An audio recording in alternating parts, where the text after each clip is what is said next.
É uma questão política, é uma questão moral, mas também é uma questão econômica. E quem chega para comentar o impacto da guerra no mercado global, e claro, essa última notícia do recuo de Donald Trump e o aceite do Irã em negociar, é a nossa analista de economia, Lucinda Pinto.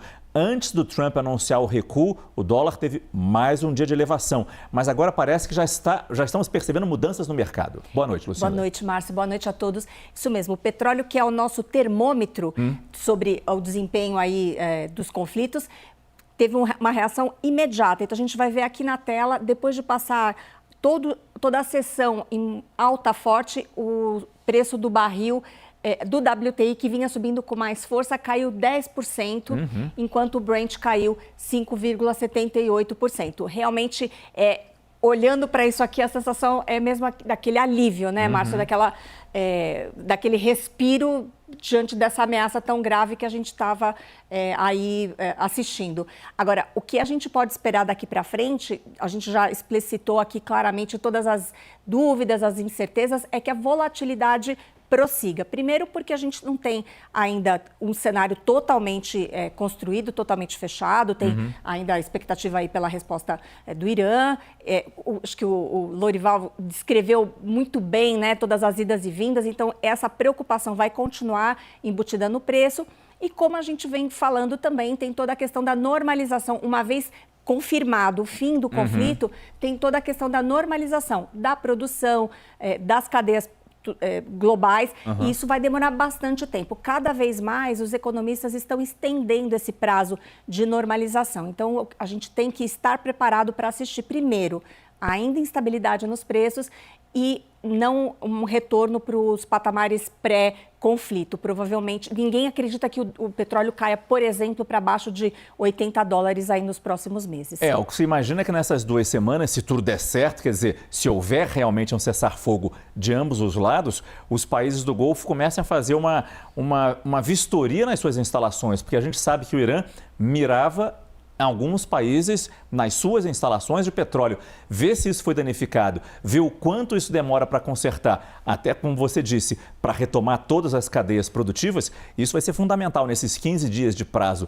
de cessar-fogo, se tudo der certo, para a gente saber, ou pelo menos poder calcular, ter uma noção de quando vai voltar ao normal isso. É isso mesmo. Acho que essa possibilidade de traçar um cenário, isso já vai ser bastante positivo. Quer dizer, ter mais informações disponíveis para entender, como você trouxe, o tamanho do estrago e qual a estratégia para que os processos todos sejam retomados, a produção seja retomada. Isso vai ser fundamental até para que os cenários sejam desenhados, e isso traz um alívio para os preços.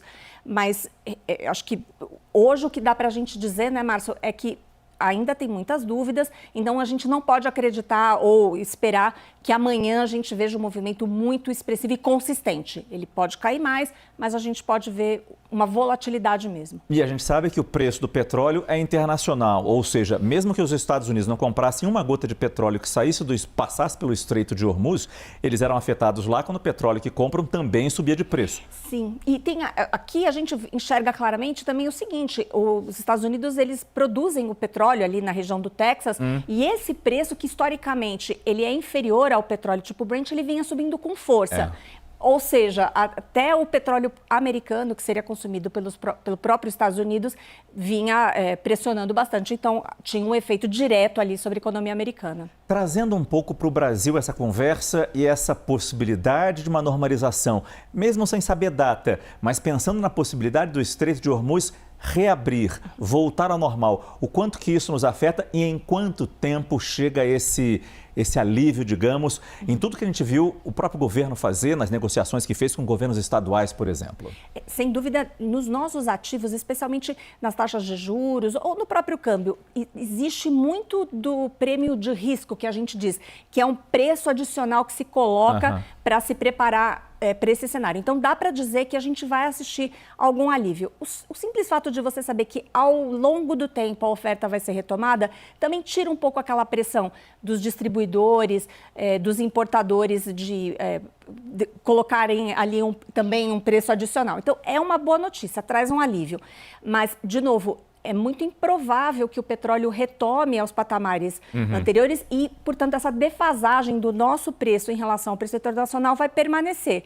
Então, a gente deve continuar assistindo essas discussões sobre medidas ali paliativas para amenizar o impacto sobre a inflação. É claro que a gente adoraria que esses valores caíssem rapidamente, nem vou dizer como eram antes da guerra, mas que caíssem mais, até para poder haver que a Petrobras, por exemplo, voltasse atrás na decisão de aumentar em mais de 50% o querosene de aviação. Mas é claro que isso não é possível, por todas as dúvidas que existem ainda. Acho que o que foi reajustado até aqui muito dificilmente será revertido no curto prazo.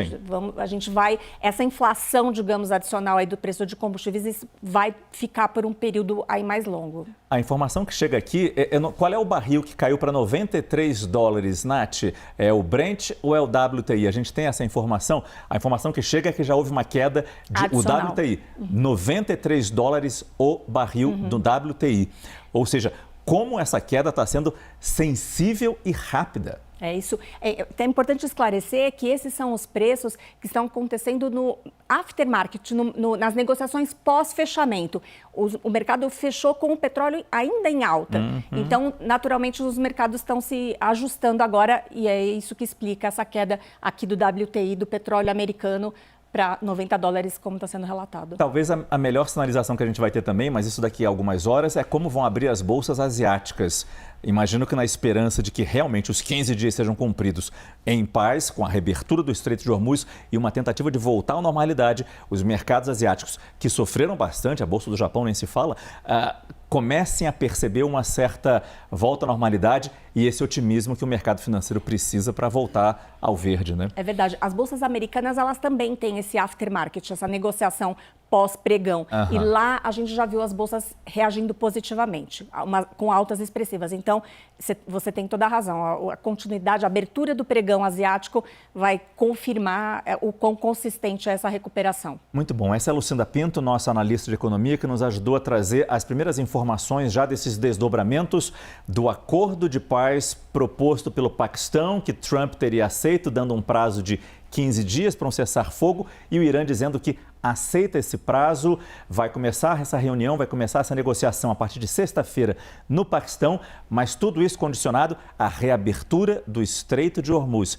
É isso que a gente vai ter que ver a partir de amanhã, ou a partir das próximas horas, se isso efetivamente acontece e como acontece. Por enquanto, obrigado, Lucinda Pinto.